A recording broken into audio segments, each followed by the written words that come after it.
Hi, my name's Tracy Phillips. I've got a little story to tell you. The amazing thing is I didn't make this stuff up, none of it. And I'm going to guide you through. I think this might be a first time something like this has been done, but I'm going to apologize in advance if it's a little sloppy or if it's a little rugged or ragged. I'm going to try to do this in one shot. There's a lot of material to cover. I may even need to take a break, but as we go through this, if you have your phone with you, I promise, once you get started on this thing, you probably won't be able to put it down. And I also want to thank everybody that thinks that I'm a nutcase in this thing, but I'm telling you, I did not make this up. And it's unbelievable what I've found, because you tell me after this if this isn't a huge can of worms. And I didn't make any of it up, any of it. So we're going to get started. You can use your phone and follow along. And if you first thing you want to do is go to the Saddle Ridge Hoard. Look that up. We're going to use search terms. So the search terms here, but go ahead and type in that as a search term, and you can start looking at that. It immediately comes up. If you're not familiar with it, you can start looking at it and become familiar with it. So you can kind of take a peek at it. Pretty interesting. It's a couple that apparently found some gold. There's quite a few articles on it. There's quite a few theories. Quite a few things going on here. So it's interesting. Like I said, if I pause or need to gather my thoughts, we've got a ton of information to cover, and this will be really amazing. So I'm going to get started with why I'm here, and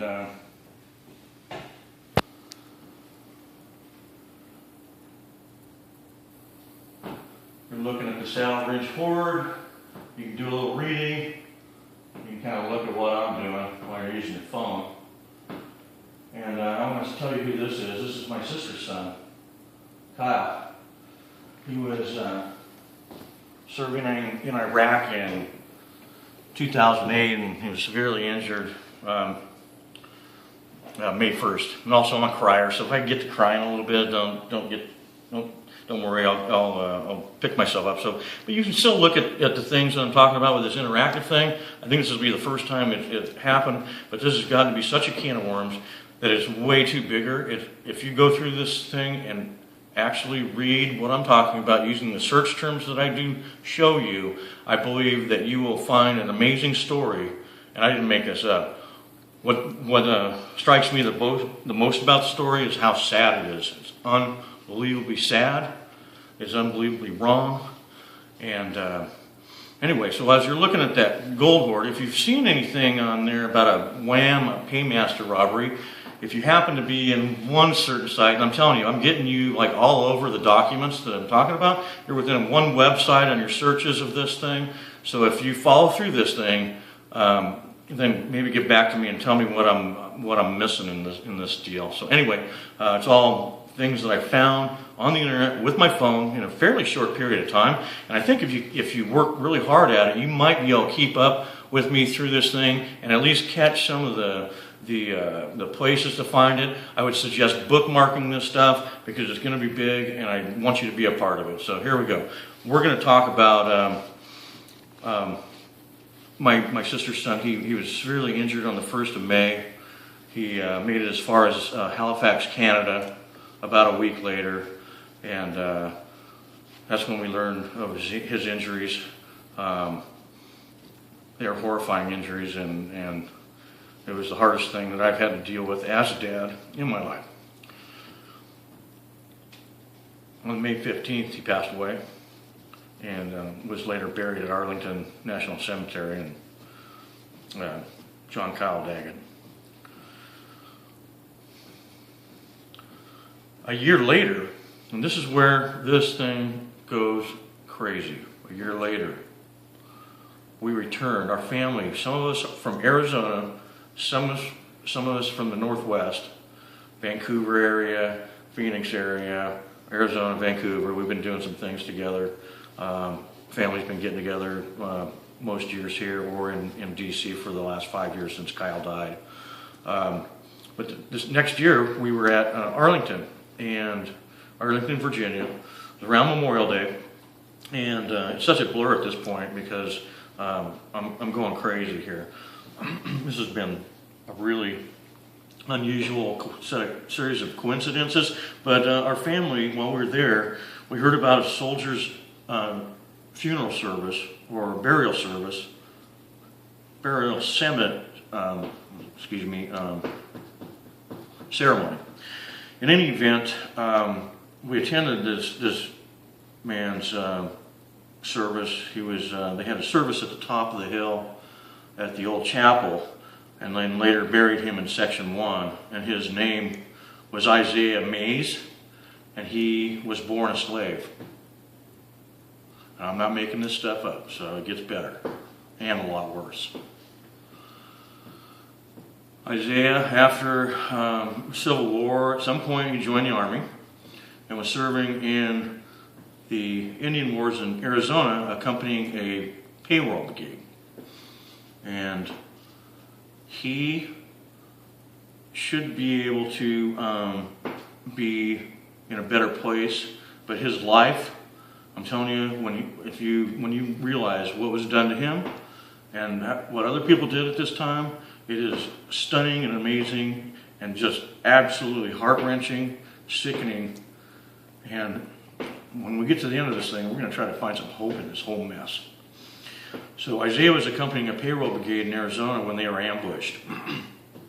He was wounded with gunshots, apparently in both legs from what I've read, and he was subsequently awarded the Medal of Honor.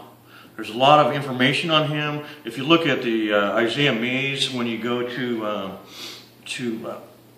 the search terms, we're going to sit down right now because we're going to start a different phase of this. I'm going to show you all the search terms that you're going to need as we go and tell the story from here. Here we go. We've got the Saddle Ridge Hoard. Hopefully you can see this okay. Isaiah Mays. These are all search terms. If you follow along with these. Then you have, within the Isaiah Mays, you should see something about the Wham Paymaster robbery. One of the best sites I found for him is the Arlington National Cemetery site. That's a really nice site. But anyway, we were at his service, and they told his story. And his story is so horrifying. He wound up being injured, living his life in Arizona, and was eventually committed to the Arizona State Hospital. That's a place where they don't let you out. You go there and they don't come out. It's a place for people to rot and die. This guy was awarded the Medal of Honor, and that's what happened to him. He died and was buried on the hospital grounds, and the hospital burned down. I can tell you, I live in Arizona. That's probably not a fun place to be, especially in the summertime. And I'm sure their living conditions probably weren't that great because he died in 1925. 1925, and you can see these facts and figures that I'm talking about. 1925, he died there. Subsequently, the hospital burned down, and everything sat for about 75 years. And I'm thinking that, if I remember right, I haven't quite honed in on who did it and how they did it. I kind of moved past that, but someone identified him. I believe it was someone researching Medal of Honor recipients and found out where he was at around the year 2000. Around the year 2000, then it took until May 29, 2009, I believe is the date when we happened to be there for his service and hear his story. It took that long, and we happened to hear a story, and they talked about the robbery and everything else. And so the Saddle Ridge Hoard, I know there's a lot of facts and figures on that thing, but in any event, we're not going to worry too much about that because really the Saddle Ridge Hoard is not the big story here. Saddle Ridge Hoard is insignificant in comparison to what I'm talking about uncovering here. Let's take a look at Wham. This is kind of an interesting thing. If you use this key search here, you'll see a lot of things. And what I found, I believe in 1877, Wham was appointed paymaster by Ulysses S. Grant. Apparently they served in the Civil War together. Apparently Grant highly regarded him. He was paymaster. And so at this point, this robbery hadn't occurred. He wound up being a paymaster for off and on 18 years, or I'm not sure about that, but you'll be able to find all this stuff, and there's a lot of information to get. You can see this, and there's also, this is really interesting, is there's personal letters of correspondence between these two. It looked like they were pretty cozy. I mean, Wham was a highly regarded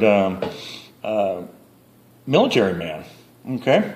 But he got robbed, and generally there's like a, in this day and age, what would that tell you? I mean, where do they look first?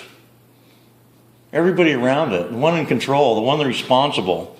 And this robbery money apparently had never been found. So, we want to explore the Wham Paymaster robbery a lot, and this U.S. Grant thing, this is where it really starts getting interesting, but 1890, ooh, there's something under here that's kind of a little surprise. The keyword isn't there, but you'll be able to find that stuff on the Joseph W. Grant. Now let's take a look at Wham Paymaster Senate, May 7th. This is your search term. Find that, 1890, and I'm telling you, it looked to me like they had included, for the record, and I'm not entirely sure if they actually, had him testify there, or if this was testimony from the trial, because in the trial, if you look at the Paymaster robbery, nobody got convicted. They all got off.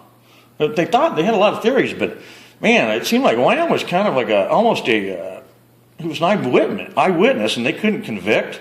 And I found a bill on the Paymaster robbery. It was like $3,800. The attorney was kind of sniveling about lowering his rate from, say, $100 an hour or a day down to $70, which is about 60 times the average pay of a person there. I'm just kind of rough numbers, so don't mark me on this. You'll be able to find all this stuff yourself. It's all over the place. You'll be able to find it. But I'm telling you, I'm putting you all over documents that will be very exciting for you to read here.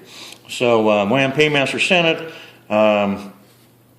Looked like they imported the testimony from the trial down there that they were incapable of convicting, and that guy, the attorney, was $3,800, something like that, I think, is a number I saw, and that's I think it's around the equivalent, it's about $100,000 a day, and the guy only worked on it for like a month. Anyway, I might be off on some of these ratios and whatnot. I'm just kind of doing quick math in my head. Anyway, Joseph W. Wham Senate, and in 1891. It looked like there was a bill introduced and passed. It might not necessarily be introduced in 91. It's not important, but in 91, the bill was introduced and passed for Wham's debt from the robbery to be relieved. Apparently, even today, he was responsible for it, so yeah, he had to pay it back. So it looked like they approved this. Court the report, and then they basically paid off the debt that was incurred in the robbery, and essentially that's how they closed the book on it. Closed them right up. Boom, that's it. Bang. This guy is pretty close to Grant, it looks like. So anyway, close the book. Okay, and then looks like he's still paymaster. Joseph W. Wham, Salt Lake. See, he did a little traveling. Going to Salt Lake, a little traveling. There's some other stuff around that time. I'm sure you can find it.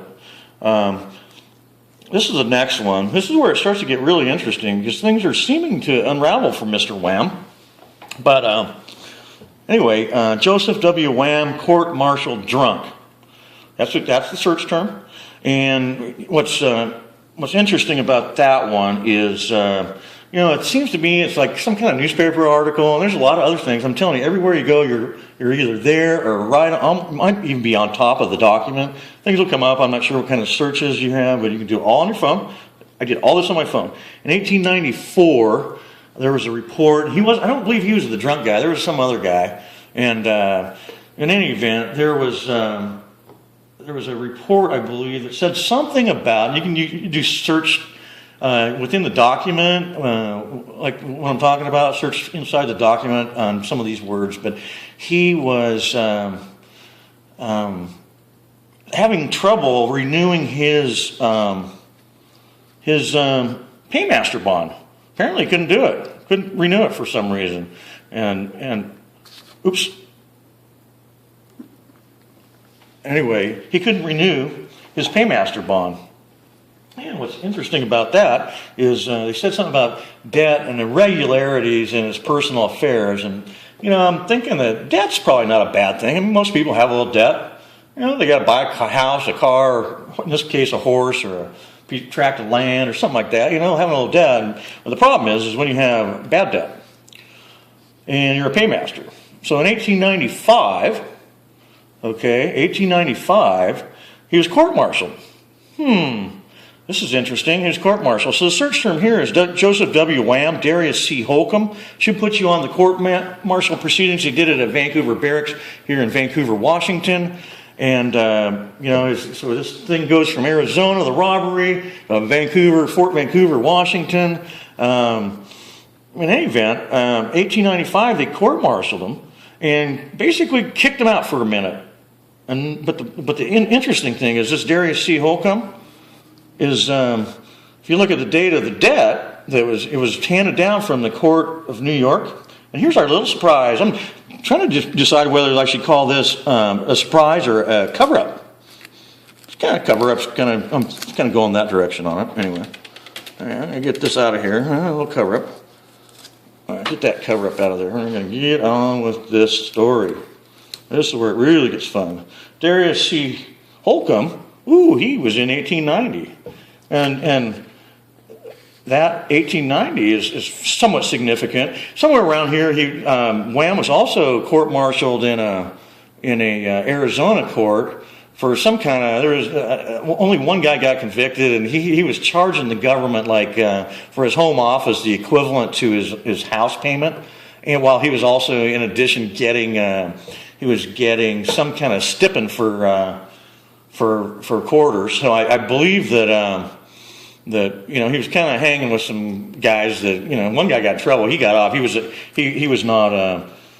was acquitted of the court-martial charges, but there was one guy that got popped in 1890. It's been the Darius C. Holcomb, though. The problem here is 1890. This Darius C. Holcomb was a person that Joseph W. Wham owed money to, and the problem with this, and when I'm talking bad debt, it was handed down as a judgment from the New York Supreme Court.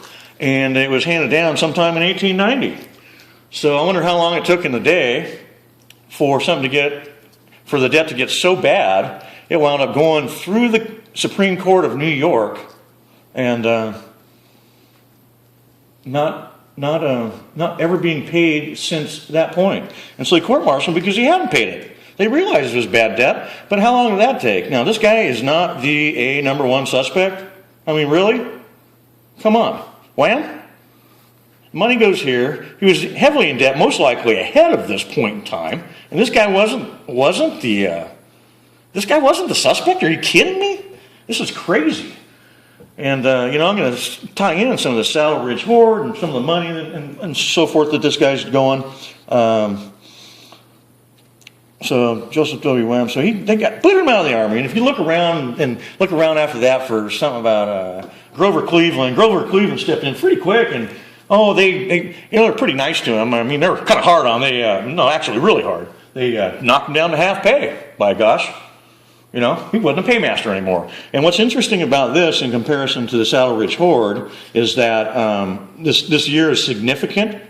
This is the last full year that Joseph W. Wham was a full year titled as paymaster. Titled as paymaster last full year. Very significant date. I think if you look at the Saddle Ridge Hoard, something about coins being kind of a date range, you're trying to figure it out. So anyway, that's fairly significant, I believe. In any event, 1895, he's got this bad debt. They look back to here. I mean, really? Today, in this day and age, this guy, it gets worse than this. This is the can of worms I'm talking about. This is crazy. This is insane. Joseph W. Wham, Senate, 1898. I think that's when they restored his rank and full pay. His rank as paymaster and full pay. Really? Shoot, man, that guy had it made. I'm not sure what he did from there because it took him a few years. He eventually retired about 6 years later. So if you use these search terms, you're going to be all over this stuff. And then in 1904, Wham retires. Big deal. Who cares? 1908, dies in Washington, D.C. Full pay.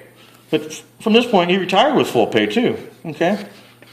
Okay, now we're going to think back about Isaiah. Really? This guy's a Medal of Honor? And this guy has not been looked at? And the gold and stuff from this robbery has never been recovered?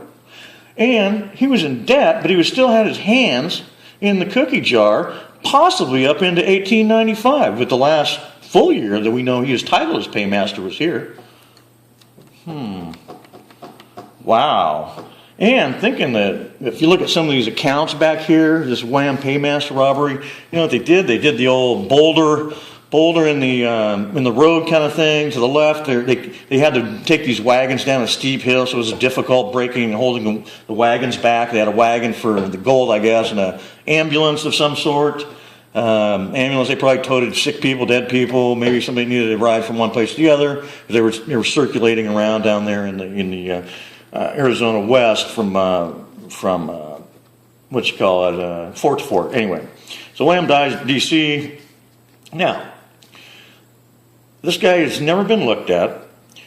If he had his hand in a cookie jar here, he still had access to money and coins. And I'm telling you, this Wham guy's no dummy. I mean, it looks to me like he pulled it pretty fast and didn't have to sweat it too much. But all of a sudden, he's got these debts and stuff right around there. A paymaster? Bad credit? Really? And this guy never got looked at as a suspect? I can't believe this. So anyway, now let's think a little further. And Wham, in gold at the time, here, we're going to open this whole, we're going to do this whole thing just down to here. We're going to leave that on. So anyway, Wham, being a smart guy that he is, he had access to coins. I mean, at the time, a lot of coins were worn. In California, the old ones were fairly well worn because gold's fairly soft. There wasn't paper money until 1870 in California, but this is probably a way this guy could skim in this direction. $20 gold piece. He had access to good money, and they were transporting wherever the money was coming from. For a long period of time from central banks or wherever. They were funding a growth area in Arizona, and so it wouldn't be out of the stretch of the imagination to think about the gold being fairly new and not so worn. And then if Wham had access to it, he could take old worn gold coins, like the ones from California that were all worn because they were handling them, and exchange them for brand new ones, and skim a little weight. Because the weight is the value of the gold, and worn gold coin, and in most cases, is not going to weigh as much as a newer gold coin. So we got a bunch of gold coins. That's another exceptional thing about this Saddle Ridge hoard. Exceptional little bit of information is the quality of the coins are just unbelievable. And this guy had access to all that. He was a paymaster. He did it for 18 years or more. Plus he got right back in there. Okay. Now, Isaiah Mays, in the meantime, lives in some crap hole they throw him in and don't let him out of till he dies in the hot Arizona heat. And this guy's partying like a rock star. He's all over this. And anyway, I want to talk about a few other things. Here's another very interesting search term. It's Stump Team Crack Gold Coin. Stump Team Crack Gold Coin. There it is, 2014. Do that one, and I think there's some guy, and hopefully he's got a sense of humor. I think his name's Stump. He was quoted somehow as saying that they got a crack team of lawyers, and if it was something about the government's money being it was theirs, they'd be going after it. Well, okay, now I think there's a problem here. There's a big problem. Now, there's other things involved. We're talking people's lives and whatnot, but in any event, I'm going to leave that. You can just continue to talk about that.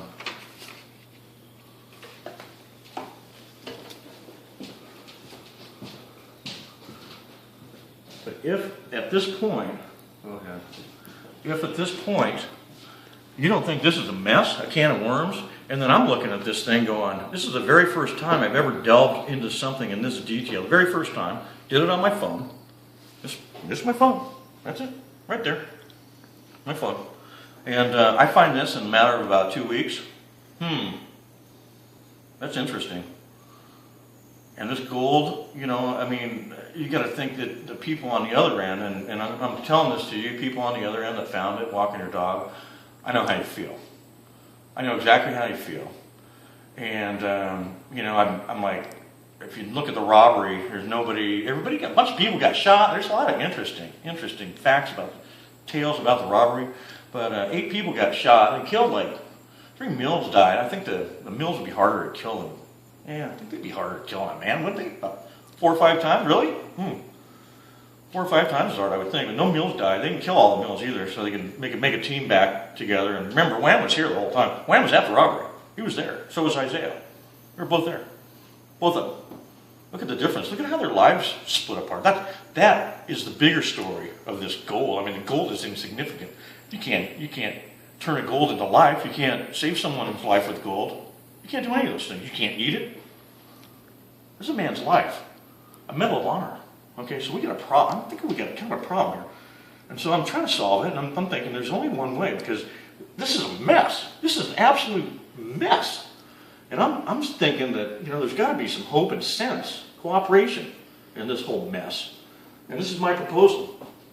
The people that found the gold, you know, I've been joking with friends and stuff that, geez, man, if the government wants to go after it, if you look at this stump tap crack thing, he's going out. Anyway, hopefully he's got a sense of humor, and he's not much bigger than me and not much younger than me. Anyway, I'm gonna have to gather my thought for a moment. Where was I at? Can you pause that and not have it end or not? Okay, I've got a few things. I'm kind of going a little out of order on this thing, but I just want to do like it's kind of honorarium. My folks. This is a pen from the PT boat 658. My dad and I both got to walk the hull and explore that vessel. My dad's service medals from World War II. My nephew's a rubbing from Arlington Cemetery. My daughter Kara did that for me.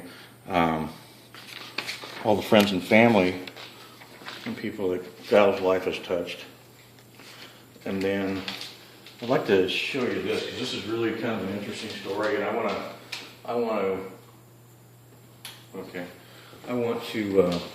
that looks good. I want you to look at that and kind of read that. A little smaller. And so I thought about it.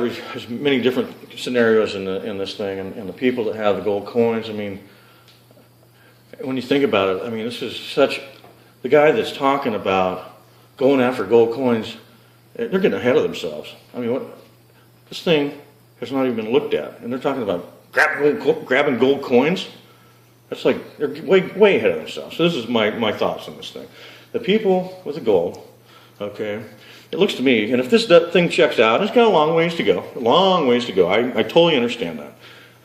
But it's gotten too many questions for me. The questions have increased exponentially, and so this is my thought on the gold. If it happens to turn out to be the real deal, and you can decide for yourself, because you've got all the things to do these searches. And in any event, I'm looking for. I'm going to actually come over here and go ahead and have you look at it. I'm going to come over here and sit again. I am looking for an executive order from the President of the United States, and it wouldn't matter what president it was, from the ones that I've been alive, Reagan, all the way through Carter, Ford, all those guys. Wouldn't matter which one. I would have done the same thing if I knew today what I know now. And if this does become a fact that this coin thing matches up with this robbery, and I think with just the mess that's in here, it deserves the attention it can get, because you look at how that serviceman was so mistreated, and the government potentially, who knows, you know, Isaiah got dishonored before death, and what did that guy get? I'm not sure, but if this thing is put away and the book is closed on this thing, it is a terrible thing for the United States of America. Now, that being said, I don't think that the United States government can receive this stuff because it would, I think, if it matches up to this robbery, it would be considered ill-gotten gain. I think they should abandon the gold to the people that found it on their property. Okay, the government should abandon the gold. And then, this is my second point I'm going to make of this thing.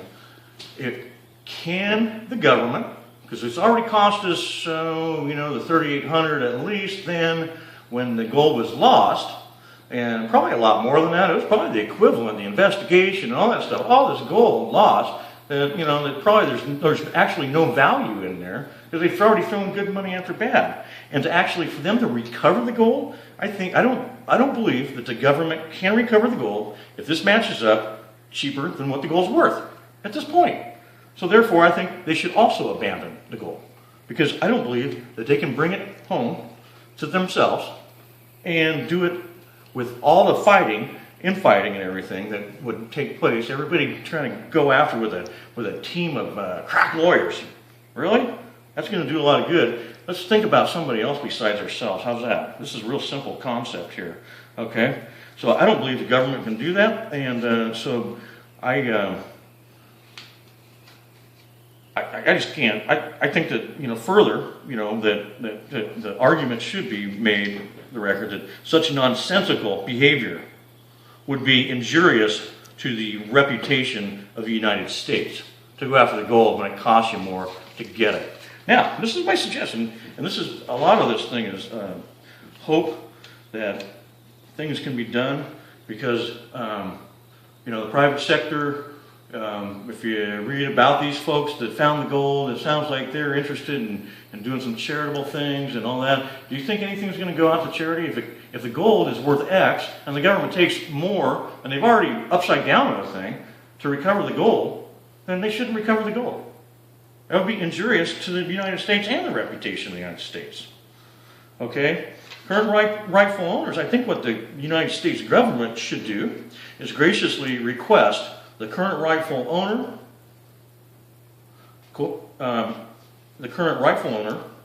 for consideration.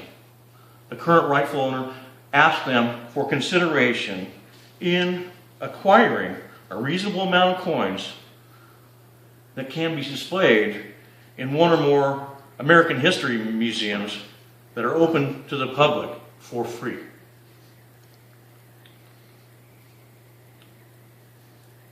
For the public to enjoy forever. Yeah, I'm telling you, this story is so sad that I have difficulty sometimes saying everything. So, I'm going to do this. President Obama, I hereby respectfully request an executive order that will leave the coins where they belong.